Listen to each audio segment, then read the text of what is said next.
E aí, pessoal, o Renato prometeu e teremos mudanças no time do Grêmio. Vamos falar sobre isso, sobre o treino e o que o Grêmio projeta. Vamos falar também sobre ex-jogadores como o PP, que foi destaque na timeline. Tem também Bright White e Natan Pescador. O que podemos falar deles? César Cidade Dias falando de Grêmio aqui no YouTube.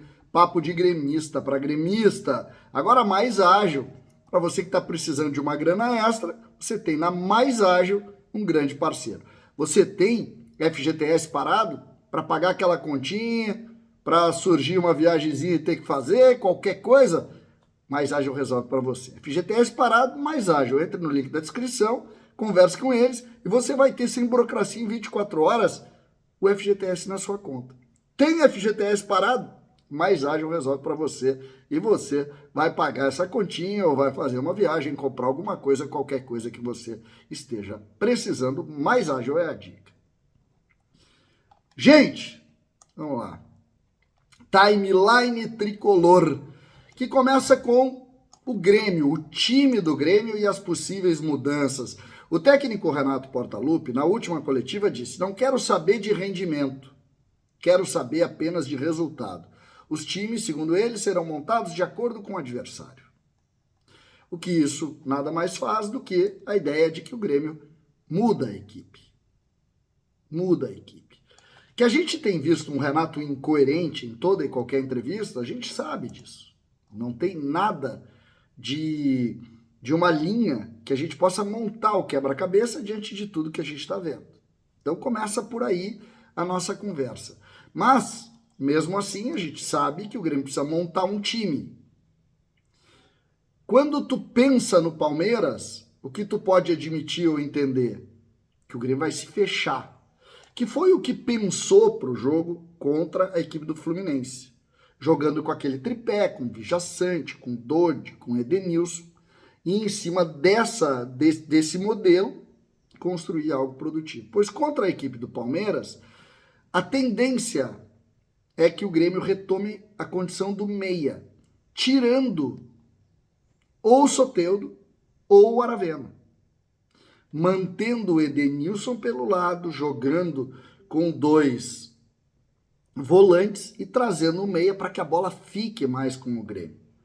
Então, dentro disso, a gente pode começar a imaginar uma disputa entre Cristaldo e Monsalve para tomar essa posição de um dos extremos.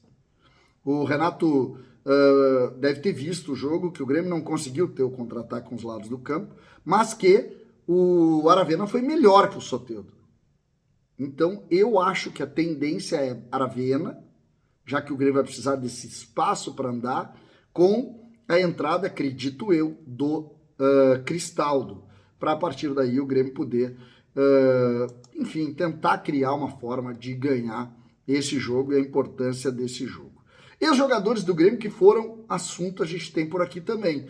Um deles, JP Galvão, porque ele fez gol lá no Hull City, né? Fez o gol, o quinto jogo dele lá, marcou um gol e viralizou o vídeo do gol dele e tal, óbvio que relacionado a dificuldade que esse atleta enfrentou aqui em Porto Alegre, e isso viralizou muito na relação com o Grêmio, né? O que eu lamento, eu não gosto disso, mas faz parte. Outro ex-jogador do Grêmio que também foi notícia foi o PP do Porto. Não sei se vocês viram o vídeo dele, eu até publiquei no Instagram se vocês quiserem ver. Ele tá num contra-ataque, ele entra dentro da área contra um zagueiro e ele dá um corte para a esquerda, em direção à linha de fundo, ainda dentro da área, e o zagueiro despenca no chão, nada com ele, nada com o drible. Eu acho que ele ou torce o tornozelo ou é alguma lesão grave. E o PP, quando nota que ele ganha o espaço, que ele poderia virar em direção ao gol, ele para. Ele para.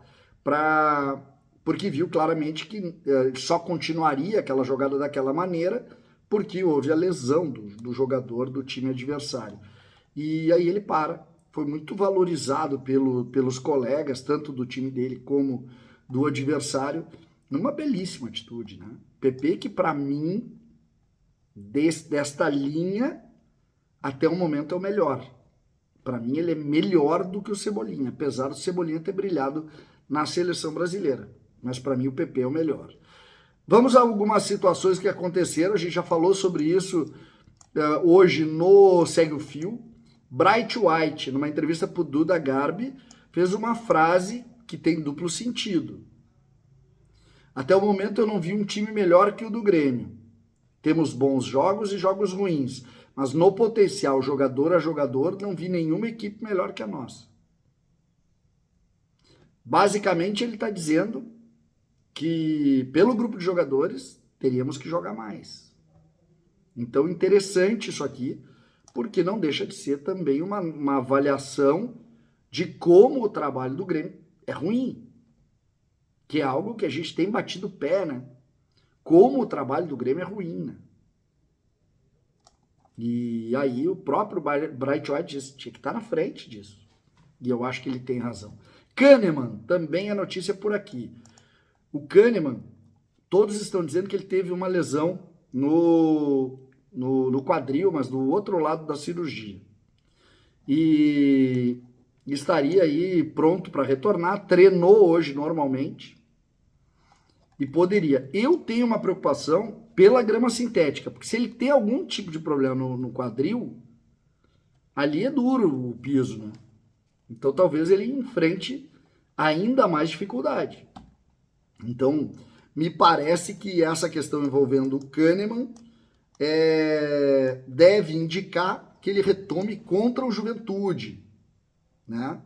Porque depois vem a data FIFA, ele vai ter mais tempo de preparação. Ele que sentiu a questão da virose, né? Que ele teve no final de semana. Ele estava indicado para jogar a partida contra o Fluminense, mas me parece que agora muda um pouco de figura e ele não vai para a grama sintética. Até porque os outros dois zagueiros vão, então não sei se precisa. Outro que é assunto também da timeline é o Natan, né? O Natan Pescador. O jogador não está nos planos, mas ele não pretende rescindir o contrato com o Grêmio. Por que não? Porque é caro. Por que ele vai rescindir o contrato com o Grêmio? Ele já teve contrato de times da Série B, por exemplo, como o Santos. Vou ir para quê? Voltamos a Diogo Barbosa, a Thiago Santos, e há tantos e tantos jogadores que o Grêmio contrata a peso de ouro. Eu ainda queria entender por que o Grêmio faz isso. E quem é o cara que indica isso? Que indica isso? Porque isso é um negócio assim, não dá nem para dizer que eu não estou dizendo alguém no sentido de um negócio nebuloso. Não, é de ruindade mesmo. Ruindade mesmo. Esses três aí, pelo amor de Deus. Esse é outro igual, Thiago Silva. Eu sei que passa pelo crivo do Renato, mas não é só o Renato. Né? Porque é muito, muito, muito fora do contexto. Muito fora do contexto. Então, Natan tem contrato ainda mais longo, não vai rescindir com o Grêmio, mesmo que ele tenha proposta, já teve de alguns clubes, dentre eles o Santos, que está voltando para a primeira divisão. Essa foi a timeline. Lembrando, quem estiver vendo esse vídeo antes das 21 horas, hoje é dia de papo de gremista para gremista aqui no nosso canal.